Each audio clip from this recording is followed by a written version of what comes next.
বেশ অনেক দিন ধরেই যাব যাব করছি, কিন্তু যাওয়াই হয়ে উঠছে না। আর যে গেছিলাম হচ্ছে আমার যে বড় জ্যাঠার ছোট মেয়ের বাড়িতে, আর যাওয়া হচ্ছিল না কারণ আমার হচ্ছে তো আরেকজনের হচ্ছে না, আরেকজনের হচ্ছে তো তার হচ্ছে না। তো এই জন্যই আর কি যাওয়া হচ্ছিল না। আমরা ডিসাইড করেছিলাম যে আমরা সবাই একসাথে যাব, তার জন্যই আর কি যাওয়া হচ্ছিল না। তো ফাইনালি যখন ডিসিশন নেওয়া হলো যে সেই দিনই যাব, তো যেদিন আমরা গেছিলাম তার পরদিন ছিল আমার ওই দিদি আর জামাইবাবুর অ্যানিভার্সারি।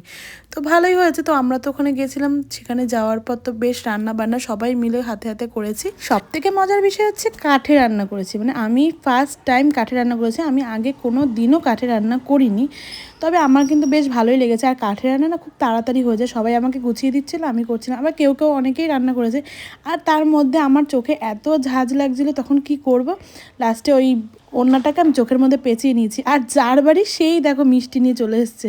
আমরা তাই ইয়ার্কি মারছিলাম যে জামাই মিষ্টি নিয়ে এসছে, তাড়াতাড়ি বরণ করে তুললো। তারপর লাস্টে চঞ্চলদাকেও রান্না করতে বসিয়ে দিয়েছি, মাছের ঝোলটা বাকি ছিল, চঞ্চলদা মাছের ঝোলটা করে দিয়েছিল। তারপর তাড়াতাড়ি খাওয়া দাওয়া করে আমরা চলে গেছিলাম মিয়া মোড়ে, যেহেতু কেক নিয়ে আসবো, সারপ্রাইজ দেবো। সবাই মিলে একসাথে টাকা দিয়ে আমরা কিন্তু কেকটা নিয়ে এসেছিলাম, যেহেতু সারপ্রাইজ দেবো বলেছি, তার জন্য আগে ওকে আগের থেকে জানাইনি যে আমরা কেক আনতে যাচ্ছি। আর আগের দিনে আমি বেলুনটা এনে রেখেছিলাম, এখানে সবাই মিলে বেলুন ফোলাতে বসছি। আর চঞ্চলদার ভাগে যে বেলুনটা পড়েছিল, সেই বেলুনের হাওয়া আর ওই মাথা পর্যন্ত পৌঁছাচ্ছিল না, তাই আকৃতিটা কেমন হয়েছে দেখো। আর এটা নিতে সবাই ভীষণ আমরা মজা হাসাহাসি করছিলাম যে বেলুনটা আকৃতিটা এরকম হয়ে গেছে, তো মাথায় ঝুঁটির মতন।